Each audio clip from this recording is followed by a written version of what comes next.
الحمد لله رب العالمين، الصلاة والسلام على سيد الأنبياء والمرسلين وعلى آله وأصحابه أجمعين. اللهم صل على سيدنا ومولانا محمد وعلى آل سيدنا ومولانا محمد وبارك وسلم. أعوذ بالله من الشيطان الرجيم. بسم الله الرحمن الرحيم. ونفس وما سواها فألهمها فجورها وتقواها قد أفلح من زكاها وقد خاب من دساها. صدق الله العظيم. انتہائی محبت و عقیدت کے ساتھ بارگاہ رسالت میں سنہری جالیوں کا تصور کرتے ہوئے درود پاک کا نذرانہ پیش کیجیے. اللہم صلی علی محمد وعلی آل محمد کما صلیت علی ابراہیم وعلی آل ابراہیم انک حمید مجید. اللہم بارک علی محمد وعلی آل محمد کما بارکت علی ابراہیم وعلی آل ابراہیم انک حمید مجید. مولاي صل وسلم دائما ابدا على حبيبك خير الخلق كلهم، هو الحبيب الذي ترجى شفاعته لكل هول من الاهوال مقتحم. آپ تمام حاضرین سے التماس کی جاتی ہے کہ تھوڑا آگے آگے تشریف لے آئیں تاکہ تمام حاضرین، سامعین اور محترم دوست یکجا ہو کر باہم بیٹھ سکیں اور ایک دوسرے کی بات کو ہم سمجھ اور سن سکیں.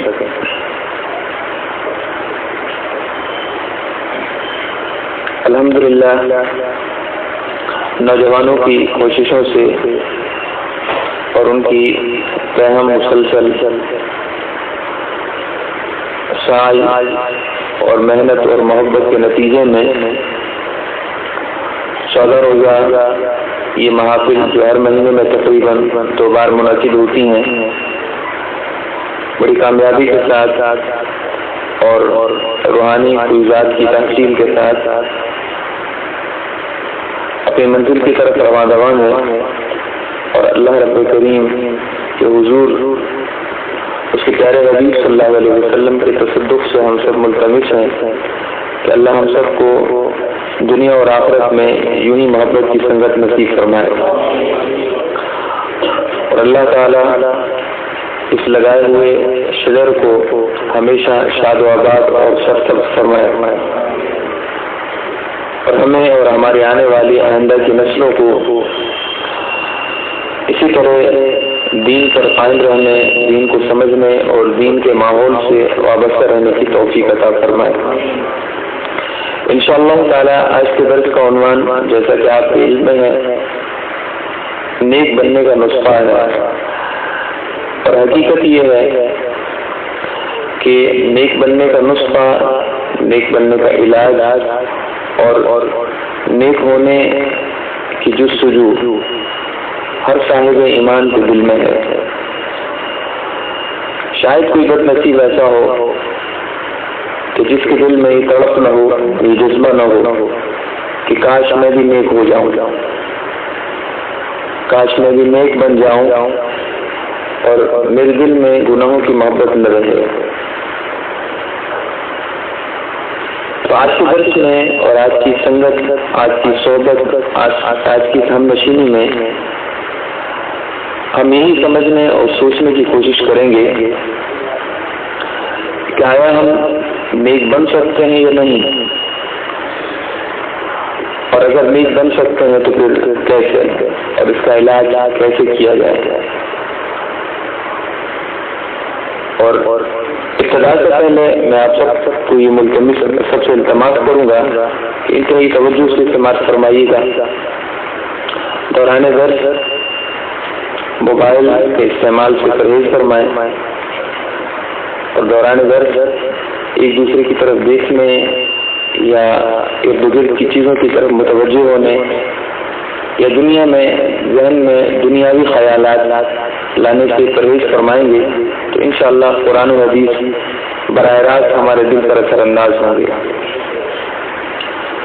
جن وجوہات کی بنا پر ہمارے دلوں پر قرآن و حدیث کی باتیں اثر نہیں کرتی، ان میں ایک بنیادی وجہ یہ بھی ہے کہ ہم کسی چیز کو توجہ سے سننے کی کوشش نہیں کرتے۔ کیا آپ نے دیکھا نہیں ہے کہ بسا اوقات ہم ٹی وی دیکھتے ہیں اور مختلف دینی پروگرام، دینی محافل، اور اس طرح اس میں کھو جاتے ہیں کہ ہمیں آس پاس کی قطعاً خبر نہیں ہوتی، حالانکہ ٹی وی کی اسکرین سائز میں بہت چھوٹی ہے اور ہم فاصلے سے دیکھتے ہیں۔ اس کے باوجود مشغولیت، انہماک، توجہ کا نتیجہ یہ نکلتا ہے کہ ہمیں ایسا لگتا ہے جیسا کہ ہم وہیں موجود ہوں۔ تو یہ توجہ کی وجہ سے ہے اور کسی چیز کو انتہائی گہری نظر سے دیکھنے کی وجہ سے ہے۔ چنانچہ اگر ہم دین کی تمام باتوں کو توجہ سے سنیں گے تو انشاءاللہ وہ ہمارے دل پر اثر انداز ہوں گی۔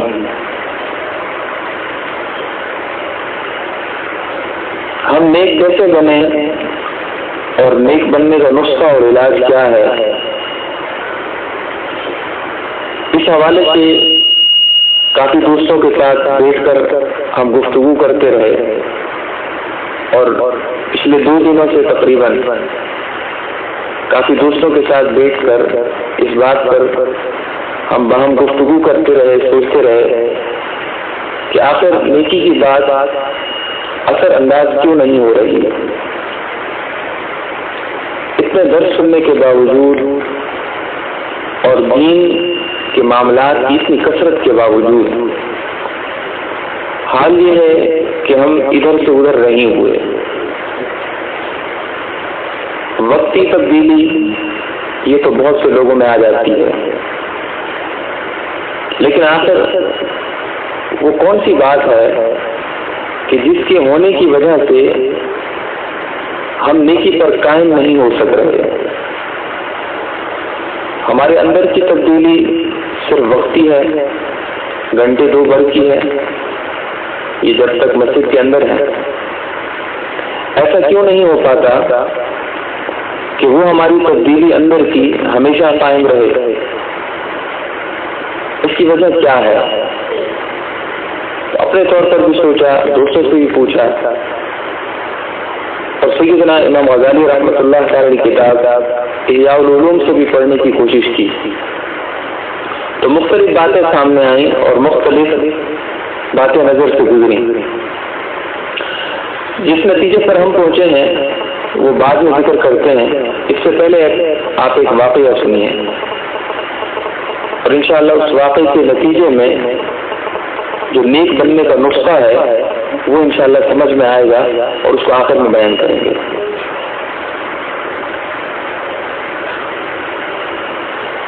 سیدنا امام غزالی رحمۃ اللہ تعالی علیہ نے احیاء العلوم میں ایک واقعہ ذکر کیا ہے۔ غالباً ایک قصاب تھا، یعنی گوشت کا کام کرنے والا، گوشت بیچنے والا، تو اس کو اپنے شہر کی ایک خاتون سے لگاؤ ہو گیا، محبت ہو گئی، جس کو ہم اپنی دنیاوی اعتبار سے محبت کا نام دیں گے۔ اس محبت کے نتیجے میں وہ اتنا حد سے باہر ہو گیا اور اتنا بے خود ہو گیا کہ وہ اسی کوشش میں تھا کہ کبھی ایسا موقع ہے کہ میں اس کے ساتھ تنہائی پا لوں، مجھے اکیلا پن اختیار ہو جائے اور میں اپنی خواہش کو پورا کروں۔ چنانچہ وقت گزرتا رہا، اس کے دل میں یہی ایک جذبہ تھا، اس کے دل میں یہی ایک ارادہ تھا، قصد تھا۔ رات کو سوتا بستر پر تب بھی دماغ میں وہی گناہ کا خیال تھا۔ وہ نماز کی طرف جاتا تو اس کے ذہن میں وہی خیال تھا۔ وہ اگر کسی نیکی کی طرف جاتا، کسی گناہ کی طرف جاتا، رات کو سوتا یا جاگتا یا اپنا کام کرتا، اس کے دماغ میں بس ایک بات بیٹھ گئی کہ یہ میں نے ارادہ مکمل کرنا ہے۔ محترم دوستو، جب انسان گناہ کا ارادہ کرتا ہے اور اس کے دل میں گناہ کا خیال آتا ہے تو پھر یہ خیال جب تک دماغ میں رہتا ہے ہر پل انسان گناہوں میں گزر رہا ہوتا ہے. یہ ایک حقیقت ہے. انسان کے دل میں گناہ کی سوچ آئی کہ کرنا ہے تو صرف گناہ کے وقت گناہ نہیں ہوتا.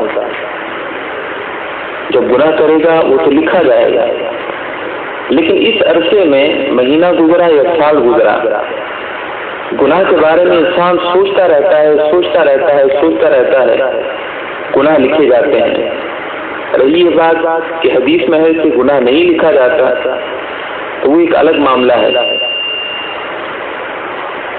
اور کوئی نحوست نہ بھی ہو، کم سے کم گناہ سوچنے میں نحوست یہ آتی ہے کہ دماغ سے اللہ تعالیٰ خیر کو ختم کر دیتا ہے، بے برکتی اور نحوست چھاتی ہے. تو بہر کر وہ کتاب اس کے دل میں یہ خیال تھا. اب کتنا عرصہ گزرا، اس کے عرصے گزرنے کے بعد اچانک ایک دن معلوم ہوا کہ وہ عورت اپنے گاؤں سے دوسرے گاؤں کسی کام کے لیے جا رہی ہے اور وہ تنہا ہے، اکیلی ہے. چنانچہ کئی دنوں سے جو اس کے دماغ میں ارادہ تھا اس کو عملی جامہ پہنانے کے لیے وہ پیچھے چل پڑا، حتیٰ کہ جب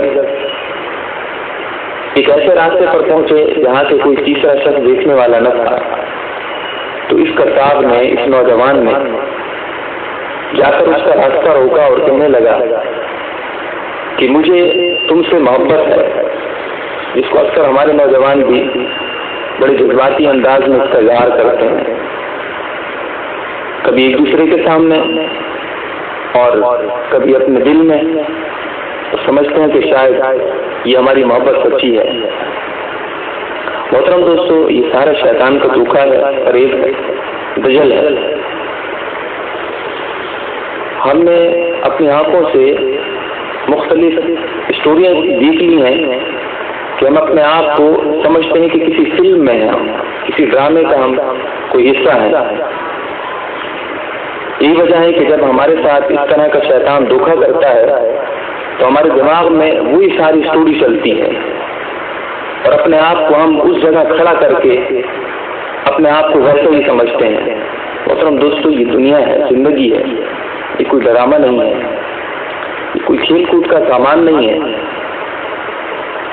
ہم ادھر دیکھتے ہیں، ادھر اپنی زندگی میں ان چیزوں کو اپلائی کرتے ہیں، حالانکہ وہ تو فتنہ ہے، ڈرامہ ہے، وہ تو ایک بنائی ہوئی مخترعہ بات ہے، ایک انسان کی خود سے جڑی ہوئی. مطلب وہ ہماری زندگی کا حصہ کیسے بن سکتی ہے؟ وہ تو ایک انسان نے لوگوں کی دلچسپی کے لیے اس کو اول سے آخر تک خود سے بنایا ہے. یہ تو ہماری زندگی ہے، اللہ کی عطا کردہ ہے. تو وہ چیز ہم اپنی زندگی میں اپلائی کیوں کرتے ہیں؟ باہر کہ لوگ اپنی ان محبتوں کا اظہار بڑے کم تراز سے اور جذبات سے کرتے ہیں. تو کبھی کبھار کہتے ہیں کہ ہمیں سچی محبت ہے. یہ سچی محبت نہیں، سچا دھوکہ ہے، سچا فریب ہے، جو نوجوانی ڈلنے کے ساتھ پھر ہوش ٹھکانے لگ جاتے ہیں. باہر کہ اس کتاب نے اس عورت کو یہ کہا، اس عورت نے یہ کہا جواباً کہ نوجوان، بات یہ ہے کہ جس طرح کی لگاؤ، جس طرح کی محبت تمہیں مجھ سے ہے، مجھے اس سے کہیں زیادہ تم سے ہے، مجھے اس سے کہیں زیادہ تم سے ہے. لیکن صرف اس وجہ سے کہ اللہ اور اس کا رسول ناراض نہ ہو جائے میں نے کبھی تم سے اس کا اظہار نہیں کیا. اس نوجوان نے اپنے ارادے کا اظہار کیا کہ اس وقت ہمیں کوئی تیسرا شخص نہیں دیکھ رہا، لہذا ہمارے دل میں جو ارادہ ہے اس کو مکمل کرتے ہیں. اس عورت نے جواب دیا، اللہ کی قسم، اگر کوئی تیسرا شخص نہیں ہے تو اللہ تو دیکھ رہا ہے. اگر کوئی تیسرا شخص دیکھے نہ دیکھے، لیکن اللہ کی ذات تو ہمارے حال سے باخبر ہے. اس تنہائی میں، اس اکیلے پن میں اور لوگوں سے کنارہ کشی میں ہم یہ مت سمجھیں کہ ہم لوگوں سے اوجھل ہیں، گناہ کر لیں گے. ہمارے رب کی پکڑ بڑی سخت ہے. ایک بزرگ کے پاس ایک شخص عرض کرنے لگا، جی مجھ سے گناہ نہیں ہوتے، مجھ سے گناہ نہیں چھوٹتے، کوئی علاج تو بتائیں۔ آپ نے فرمایا گناہ کرو، میں تمہیں اجازت دیتا ہوں اور میں اس کی ضمانت دیتا ہوں، گناہ کرو، لیکن 3 باتوں کی شرطیں ہیں، اگر یہ 3 باتیں مکمل ہو جائیں تو گناہ کرو، میری طرف سے ضمانت ہے، تمہاری پکڑ نہیں ہوگی۔ اور اس کا جی کون سی 3 شرطیں ہیں؟ آپ نے فرمایا پہلی شرط یہ ہے کہ گناہ جب کرو تو اللہ کے ملک سے باہر جا کر گناہ کرو، گناہ وہاں کرو، گناہ اللہ کی نافرمانی، گناہ کرنا ہے کرو، لیکن گناہ وہاں کرو جہاں اللہ کی سلطنت نہ ہو، جہاں اللہ کا ملک نہ ہو، وہاں جا کے کرو جو اللہ کی زمین نہ ہو، اللہ کی ملکیت میں نہ ہو، کسی اور کی ملکیت میں ہو۔ تو عرض کرنے لگا یا حضرت آپ کیسی بات فرما رہے ہیں، ہر چیز کو اللہ نے پیدا کیا ہے اور خود ہمیں بھی اللہ نے پیدا کیا ہے، میں آخر کہاں جاؤں کہ جہاں اللہ کی سلطنت نہ ہو، اللہ کا ملک نہ ہو؟ زمین کا چپا چپا اللہ نے تخلیق کیا ہے، اللہ اس کا مالک ہے، وہ سماوات اور ارض کا رب ہے، زمین اور آسمانوں کا رب ہے، تو یہ تو ممکن نہیں۔ آپ نے فرمایا دوسری شرط یہ ہے کہ گناہ وہاں کرو جہاں اللہ تمہیں دیکھ نہ سکے، گناہ کرو لیکن وہاں جہاں اللہ دیکھ نہ سکے۔ اور اس کے لگا حضرت ایسی بھی کوئی جگہ نہیں جہاں اللہ نہ دیکھ سکے، اللہ تو پتھر میں چھپے، سیاہ پتھر میں چھپے ایک سیاہ کیڑے پر بھی اس کی نگاہ ہے، اس کی نگاہ قدرت ہے، کوئی چیز اس کی نگاہوں سے اوجھل نہیں ہے۔ یہ کیسے ممکن ہے کہ میں اللہ تعالیٰ کی نگاہ قدرت سے بچ سکوں؟ آپ نے فرمایا ایسے تیسری شرط یہ ہے کہ جب گناہ کر لو تو پھر گناہ کے نتیجے میں جو اللہ سزا دے گا اس سزا سے بچنے کے لیے کوئی دشمن اور کوئی فوج تیار کرو، کوئی فوج تیار کرو، کوئی تمہاری طرف سے ایسی مدافعت ہو، ایسی قوت ہو کہ اللہ کے عذاب کو ٹال سکو، اللہ کے عذاب کو اپنے آپ سے دور کر سکو، کوئی ایسا طریقہ استعمال کرو۔ وہ عرض کرنے لگا حضرت اللہ کی قدرت وہ ہے ان بطش ربک لشدید، تمہارے رب کی پکڑ بڑی سخت ہے، جب وہ کسی چیز کو پکڑتا ہے تو اس کو ریزہ ریزہ فرما دیتا ہے، لہذا میری کیا مجال کہ میں اس کے سامنے اس کے عذاب سے بچنے کی کوئی اور راستہ اختیار کر سکوں۔ پھر آپ نے فرمایا بڑی قابل توجہ بات، پھر آپ نے فرمایا اب غور کرو کہ جب تم گناہ کرتے ہو اللہ کی زمین پر ہی ہوتے ہو، اگر اللہ اسی زمین کو حکم دے اور وہ تمہیں نگل لے تو پھر کیا کرو گے؟ ہے تو اسی کی زمین۔ اگر تم دور حالیہ کے مطابق عرض کر رہا ہوں، اگر ہم کسی بلڈنگ میں ہوں اور وہاں گناہ کرتے ہیں اور وہی بلڈنگ زمین بوس ہو جائے، زمین میں دھس جائے، تو پھر ہم کیا کر سکتے ہیں؟ آپ نے فرمایا دوسری بات کہ جب تم اللہ کی نگاہ قدرت سے بچ نہیں سکتے تو پھر آخر وہ کون سی جگہ ہے جہاں تم گناہ کرو اور اللہ کی نگاہ قدرت سے بچ سکو؟ اور آپ نے فرمایا تیسری بات کہ جب اللہ کے عذاب گناہ کی وجہ سے آتا ہے تو تم عذاب کو دور کرنے کی جب طاقت نہیں رکھتے تو پھر عذاب اپنے سر پر لیتے کیوں ہو؟ سیدنا امام غزالی فرماتے ہیں کہ اس عورت نے اس قصاب کو یہ کہا، اس نوجوان کو یہ کہا کہ اے نوجوان، اللہ ہمیں یہاں دیکھ رہا ہے، لہذا میں اس کے ارادے سے باز ہوں، میں اللہ کا خوف رکھتی ہوں۔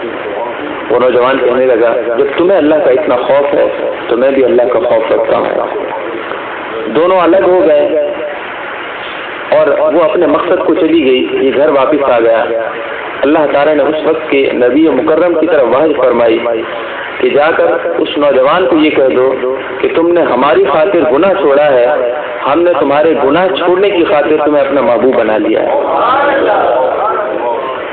تمہارے سامنے گناہ سے کوئی ممانعت نہ تھی، گناہ سے رکاوٹ نہ تھی، تم گناہ کر سکتے تھے، لیکن میری خاطر کہ میں تجھے دیکھ رہا تھا، تجھے اس قدر یقین تھا کہ میں گناہ کر رہا ہوں تو میرا رب مجھے دیکھ رہا ہے، اس یقین کی بدولت ہم نے تمہیں اپنے محبوبین اور مخلصین میں شامل کر لیا ہے۔ تو محترم دوستو، ہم نیک کیسے بنے اور نیک بننے کا نسخہ کیا ہے؟ تو نسخہ یہ ہے کہ ہمیں اپنے گناہ کی وجہ سے، اس گناہ کی وجہ سے جو دنیا اور آخرت میں ہمیں نقصانات ہو سکتے ہیں اس پر ہم غور کریں۔ نافرمانی کی وجہ سے جو ہمیں گناہ کی وجہ سے دنیا اور آخرت میں نقصان ہو سکتے ہیں اس پر غور کریں۔ آخرت کے نقصان کثرت کے ساتھ سن چکے ہیں، دنیا کے نقصان بعض دفعہ ایسا ہوتا ہے انسان گناہ کرتا ہے تو انسان کا چہرے سے اللہ نور ختم کر دیتا ہے، اور بسا اوقات تو ایسا بھی ہوتا ہے چہرہ کیا ہو جاتا ہے۔ ہمیں یاد ہے مدرسے میں پڑھتے ہوئے اگر کسی بچے سے کوئی غلطی ہو جاتی اور وہ کوئی گناہ کر بیٹھتا تو ہمارے استاد صاحب کہتے تھے کہ بیٹا تم نے کوئی گناہ کیا ہے، صرف چہرہ دیکھ کر وہ کہتے تھے، کیونکہ قرآن پڑھنے سے نور آتا ہے، دین پڑھنے سے نور آتا ہے، ظاہر ہے گناہ ہوتا تھا تو وہ نور نکل جاتا تھا، تو ہر شخص کو نظر آتا تھا کہ اس کے چہرے پر محرومی ہے، بد نصیبی ہے۔ تو گناہ کرنے کی وجہ سے چہرے کی رونق ختم کر دی جاتی ہے۔ بظاہر ہم چہرے پر کریمیں لگائیں، مختلف قسم کے میک اپ استعمال کریں، لیکن وہ حقیقی روحانیت اور چیز ہوتی ہے، حقیقی روحانیت اور چیز ہے۔ تو کیا ہمیں خوف محسوس نہیں ہوتا کہ اگر کسی گناہ کی وجہ سے خدا نہ خواستہ ہمارے چہرے سے نورانیت ختم کر دی جائے اور چہرے پر محرومی بد نصیبی ایسی ہو کہ ہر شخص پڑھ لے تو ہم کیا کریں گے؟ ہر شخص جان لے، باپ بیٹے کو دیکھے اور کہے بیٹا آج تمہاری شکل پر کیا ہے، آج تمہاری شکل پر رونق نظر نہیں آ رہی، کیا کر کے آئے ہو، رات بھر کہاں رہے تھے؟ اگر باپ خدا نہ خواستہ اسی لمحے پوچھ لے تو ہم کیا جواب دیں گے؟ یا اگر ہمارا بہت گہرا دوست ہو یا مسجد کے امام صاحب ہوں یا ہم سے محبت کرنے والا کوئی اور محسن اور مخلص ہو، ہمارے دادا ہو، نانا ہو، ہماری والدہ ہو، وہ بیٹی کا چہرہ دیکھ کر کہیں بیٹا کیا ہو گیا تمہیں، آج تو چہرے پر سیاہی چھائی ہوئی ہے، کیا کوئی غلط کام کر لیا ہے؟ اللہ نہ کرے، اللہ نہ کرے، اگر ایسا ہو جائے تو ہم کیا کریں گے؟ اگر آپ کے دماغ میں یہ بات ہے کہ ایسا تو کبھی نہیں ہوتا، میں آپ کو بتاتا ہوں ایسا ہوتا ہے۔ امام غزالی رحمۃ اللہ علیہ نے لکھا ہے کہ ایک شخص سے جنید بغدادی رحمۃ اللہ علیہ کا زمانہ تھا، اور میں زمانے کا ڈفرینس آپ کو اس لیے سمجھا رہا ہوں تاکہ پتہ چلے کہ وہ زمانہ اور یہ زمانہ، اتنا تو ہمیں پتہ ہے کہ اس زمانے میں برکت زیادہ تھی، اس زمانے میں برکت کم ہے۔ جنید بغدادی رحمۃ اللہ علیہ کا زمانہ تھا، آپ کا ایک مرید، اب گناہ کی نوعیت پر بھی غور کیجیے گا۔ جنید بغدادی رحمۃ اللہ علیہ کا ایک مرید تھا، تو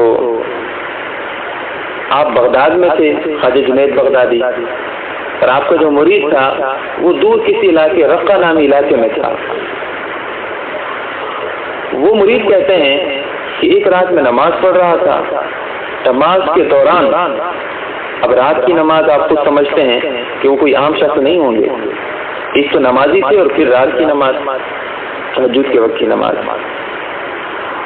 پڑھ رہا تھا۔ اچانک نماز میں نے خیال کیا کہ فلاں عورت کتنی خوبصورت ہے، نماز کے دوران خیال آیا، اور پھر میں نے اپنے ارادے سے یہ دل میں خیال آئے کہ اس سے ملاقات کروں اور اس سے ملنے کو کوئی اسباب بناؤں، اس کے ساتھ بیٹھوں۔ آپ فرماتے ہیں کہ یہ خیال آنا تھا کہ میں زمین پر گر پڑا، اس گناہ کو سوچنے کی وجہ سے مجھ پر یہ تکلیف دنیا کی آئی، زمین پر گر پڑا، صرف گر نہ پڑا، آپ فرماتے ہیں میرے سر سے لے کر پاؤں تک میرا جسم سیاہ ہو گیا، جسم کالا ہو گیا۔ آپ فرماتے ہیں ساری رات میں روتا رہا، لگے حضور، لیکن کچھ نہ ہو سکا۔ میں یہ سوچ میں تھا کہ اگر لوگوں نے مجھے اس حالت میں دیکھ لیا تو وہ کیا کہیں گے؟ اگر لوگوں نے اس حالت کو دیکھ لیا تو میرے بارے میں کس طرح کی باتیں کریں گے؟ آپ فرماتے ہیں صبح اٹھا، میں نے اپنے جسم کو مل کر دھویا کہ سیاہی اترے، یہ کالا پن اتر جائے، لیکن وہ کالا پن کوئی ظاہری تو نہ تھا، وہ تو گناہ کا کالا پن تھا، کیسے دور ہوتا؟ آپ فرماتے ہیں میں بار بار نہاتا رہا، بار بار اپنے جسم کو دھوتا رہا، لیکن سیاہی میں فرق نہ آیا۔ ایک دن گزر گیا، آپ اپنا اندازہ فرما سکتے ہیں جنید بغدادی کا مرید ہو، زمانہ بھی وہ بابرکت ہو، تو کتنا رویا ہوگا اپنے گناہ پر۔ اور آپ یہ بھی تو دیکھیں گناہ کی نوعیت کتنی سی ہے ہماری نگاہ میں، صرف نماز میں خیال آیا اور خیال پر غور کرنا شروع کیا۔ فرماتے ہیں ایک دن گزرا، 2 دن مکمل گزر گئے، 2 دن مکمل گزر گئے۔ آخر میں نے اللہ کے حضور عرض کی کہ اللہ اگر تو میرے گناہوں کو بخشے نہیں گا تو میں کدھر جاؤں گا، میرا تو کوئی اور دروازہ نہیں۔ اللہ انسان کا پرخطا ہوں، آئندہ ایسا گناہ پھر کبھی نہیں کروں گا، آئندہ یہ گناہ میری زندگی میں کبھی نہیں آئے گا۔ وہ فرماتے ہیں یہ لفظ میری زبان سے نکلے ہی تھے کہ اللہ نے میرے جسم کو دوبارہ نور عطا کر دیا، جسم پر دوبارہ رونق آ گئی، جسم اسی طرح صاف ہو گیا۔ وہ فرماتے ہیں اسی وقت گھر سے باہر نکلا اور بغداد کا سفر کیا۔ حضرت جنید بغدادی رحمۃ اللہ تعالی علیہ کہ جیسے ہی حجرے میں گیا تو آپ فرمانے لگے نماز میں تمہیں شرم نہ آئی، نماز میں تمہیں شرم نہ آئی، اللہ کے حضور کھڑے تھے، اللہ کی جناب تھی، اللہ کی بارگاہ تھی، اس وقت ایسا خیال کیا تمہیں شرم نہ آئی۔ یہ وہ لوگ تھے جو حق گو تھے اور اپنے مریدوں کی حفاظت کرتے تھے۔ تمہیں حیا نہ آئی، تمہیں شرم نہ آئی کہ تم نماز کے اندر اس طرح کا خیال کر رہے تھے۔ ہم بھی سوچیں کیا ہمیں حیا نہیں آتی، ہمیں خوف محسوس نہیں ہوتا، ہماری نگاہوں سے کیا کچھ نہیں ہوتا، کیا ہمیں اللہ کا خوف نہیں ہے؟ زمین کو حکم دے وہ دبوچ لے تو کیا کریں گے؟ اسی گناہ میں موت آ جائے تو پھر کیا کریں گے؟ کیا منہ دکھائیں گے؟ ہمارے استاد صاحب کہتے تھے کہ میں سینما ہال میں جانے سے ڈرتا تھا، اپنے بچپن کی بات وہ کرتے ہیں، اس لیے ڈرتا تھا کہیں سینما ہال میں اگر مجھے موت آ گئی تو گھر والے کیا کہیں گے۔ یہ وہ لوگ تھے جو اس طرح کی باتوں کو سمجھتے تھے۔ تو آپ نے فرمایا تمہیں حیا نہ آئی، نماز میں اس طرح کا خیال کیا؟ فرماتے ہیں پاؤں پر گرا، میں نے معافی مانگی۔ تو بہرکیف انسان کو جب گناہ کی اس کا احساس ہوتا ہے کہ گناہ بہت بڑا ہے، دنیا کے نقصانات چھا جاتے ہیں، رزق برکت ختم ہو جاتی ہے، اللہ تعالیٰ اپنے بندے کو اپنے آپ سے دور کر دیتا ہے، چاہے وہ نماز ہی پڑھتا ہو۔ نماز پڑھے گا، نماز میں روحانیت نہیں ہوگی۔ کیا آپ کو یاد نہیں ہے مختلف آپ کی زندگی میں ایسے لمحے گزرے ہوں گے، آپ کو عبادت سے مزہ آیا ہوگا، دعا میں سکون ملا ہوگا، دعا کی لذت آئی ہوگی، لیکن پھر اچانک سب کچھ ختم کیوں ہو گیا؟ امام غزالی رحمۃ اللہ نے ایک بزرگ کے حوالے سے ایک لائن لکھی، جب وہ لائن میں نے پڑھی تو مجھے اپنے آپ پر رونا آیا۔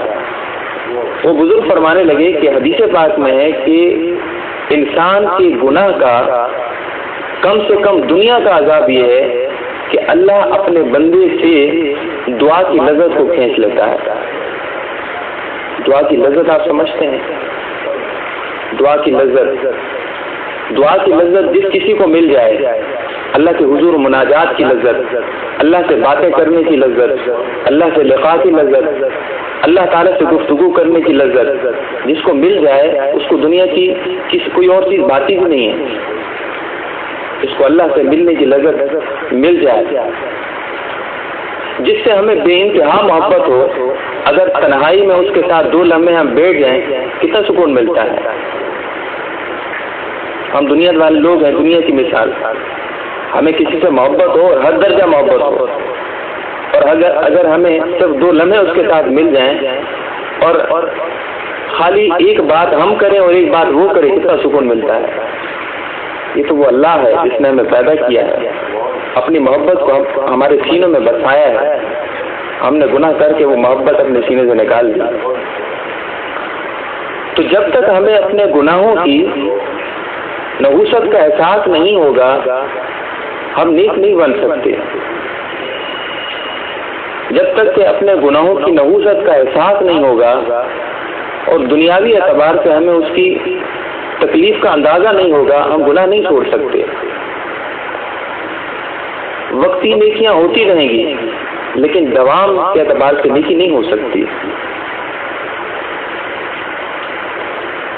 سیدنا امام غزالی رحمۃ اللہ تعالی علیہ نے اہل اللہ کے حوالے سے بہت سے لوگوں کا ذکر کیا ہے کہ جو گناہ کو ایک دفعہ کرتے تھے اور پھر اس گناہ کی وجہ سے جو تکلیف آتی تھی اس کو ہمیشہ دماغ میں رکھتے تھے، پھر جا کر وہ گناہوں سے بچ سکتے تھے. سیدنا مالک ابن دینار رحمۃ اللہ تعالی علیہ بہت بڑے کامل اللہ کے ولی ہو گزرے ہیں. آپ پہلے ولی نہیں تھے، آپ پہلے موتی اور جواہرات کے تاجر تھے.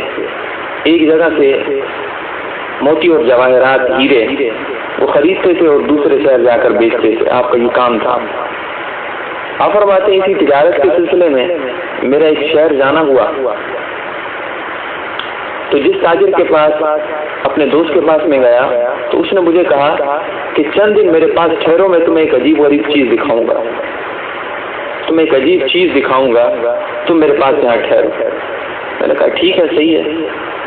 فرماتے ہیں چند دن گزرے، میرا دوست مجھے لے گیا. ایک جنگل بیابان تھا اور وہاں پر ایک جگہ مجھے بٹھا دیا اور کہنے لگا یہاں بیٹھے رہو اور جو کچھ ہوتا رہے اس کو دیکھتے رہنا. سیدنا مالک ابن دینار رحمۃ اللہ تعالی فرماتے ہیں کہ میں اپنے دوست کی ہاں میں ہاں ملائی اور وہاں بیٹھ گئے. آپ فرماتے ہیں تھوڑی دیر گزری کہ میں نے محسوس کیا کہ وہاں ایک قبر ہے اور اس قبر کے آس پاس کچھ لوگوں نے آ کر خیمے لگانا شروع کیے. کچھ لوگوں نے آ کر وہاں خیمے لگائے جیسا کہ یہاں پڑاؤ ڈالنا چاہتے ہیں. انہوں نے خیمے لگا دیے اور اس کے بعد بہت سارے لوگ آنے لگے، جمع ہونے لگے. اس خیمے کے اندر جو قبر تھی حقیقت میں وہ ایک نوجوان کی قبر تھی اور وہ نوجوان ایک بادشاہ کا بیٹا تھا اور وہ بادشاہ اپنے بیٹے کی برسی پر ہر سال وہاں آتا تھا. سیدنا مالک ابن دینار رحمۃ اللہ تعالی فرماتے ہیں کہ تھوڑی ہی دیر گزری تھی کہ اتنے میں بہت ساری خواتین جو انتہائی حسین و جمیل اور خوبرو تھیں وہ اس ٹینٹ میں سے، اس خیمے میں سے آہستہ آہستہ گزرنے لگے اور قبر والے کو سلام کرتے ہوئے ساری گزرتی چلی گئی. جب وہ گزر گئیں تو اس کے بعد مختلف لوگوں نے ہاتھوں میں مختلف جواہرات، مختلف مال، مختلف اچھی اچھی عمدہ چیزیں، عمدہ مصنوعات تھالوں میں اٹھائی ہوئی تھیں. ان کا بھی ایک گروہ تھا، وہ بھی قبر کو سلام کرتے ہوئے آہستہ آہستہ سے گزرنے لگے. اس کے بعد مختلف فوج کے دستوں نے تو انہوں نے اپنے ہاتھوں میں ہتھیار لیے ہوئے تھے، نیزے اور تلواریں لی ہوئی تھیں، وہ سلامی کے لیے آیا اور سلام کرتے ہوئے وہ بھی دوسری سمت سے گزر گیا. اس طرح مختلف قسم کے لوگ وہاں سے گزرے. مالک ابن دینار رحمۃ اللہ فرماتے ہیں یہ بڑا عجیب منظر تھا. میں قریب ہو گیا کہ آخر ماجرا کیا ہے. آپ فرماتے ہیں جب میں قریب ہوا تو آخر میں بادشاہ آیا اور وہ اپنی بیٹی کی قبر پر رونے لگا. کافی دیر تک روتا رہا اور اس کے بعد کہنے لگا اے میرے بیٹے، اگر تو ہماری دنیا میں دوبارہ واپس آ سکتا ہو اور اس کا کوئی طریقہ ہو تو میں ہر طریقہ اپنانے کو تیار ہوں. کیا کوئی ایسا طریقہ ہے کہ تو دنیا میں واپس آ جائے؟ میرے پاس خوبصورت حسین و جمیل خواتین ہیں جس نے تیری جان لی ہے، اگر وہ ان کے عوض تجھے میری طرف واپس لوٹا دے تو میرے پاس یہ موجود ہے. اگر وہ ایسا شخص ہے کہ جس کے پاس مال و دولت کی کمی ہو تو میرے پاس مال و دولت کے بھی انبار ہیں، یہ میرا سارا مال و دولت لے لے لیکن یہ میرا جوان بیٹا مجھے واپس مل جائے۔ اور اگر وہ ایسا ہو کہ جس سے مقابلہ کیا جا سکتا ہو تو میرے پاس فوج کی قوت ہے۔ لیکن اس کے بعد پھر روتے روتے کہنے لگا نہیں، وہ تو اللہ ہے، وہ تو رب کائنات ہے، وہ تو جس کی روح لیتا ہے تو اس سے کوئی روح واپس نہیں لے سکتا، نہ اس کے پاس مال و دولت کی کمی ہے، نہ اس کے پاس قوت اور طاقت کی کمی ہے۔ اس کے بعد روتا روتا کہنے لگا کہ اے میرے بیٹے، ہر سال کی طرح اس سال بھی میں تجھے اللہ کے سپرد کرتا ہوں۔ حقیقت یہ ہے کہ جب کوئی انسان اس دنیا سے جاتا ہے وہ واپس نہیں آ سکتا۔ تو مالک ابن دینار رحمۃ اللہ فرماتے ہیں وہ دن تھا اور اس کے بعد میری زندگی میں یوں تبدیلی آئی، میں نے سارا مال و اسباب خیرات کر دیا، سارا مال و اسباب خیرات کر دیا۔ جواہرات کے تاجر تھے، کوئی عام شخصیت نہیں ہوں گے، مال و دولت کے انبار ہوں گے۔ ہیرو جواہرات کی تجارت کرنا کوئی عام انسان کی بس کی بات نہیں ہے، لیکن سارا کا سارا مال اللہ کی راہ میں صرف کرنے کے بعد اپنی آئندہ کی ساری زندگی اللہ کے لیے گزار دیا۔ تو نیک بننے کے نسخے کے عنوان سے ہم آج کے درس میں ہم سب کے لیے پیغام یہ ہے کہ کیا وہ موڑ والا وقت ابراہیم بن ادہم رحمۃ اللہ علیہ کی زندگی میں اس وقت آیا، وہ ہماری زندگی میں آخر کب آئے گا کہ یوں ہی درس ہی سنتے رہیں گے، کبھی غور و فکر نہیں کریں گے؟ کیا بس اس طرح مسلسل درس چلتے رہیں گے، ہم سنتے رہیں گے، بیان ہوتے رہیں گے، ہم سنتے رہیں گے؟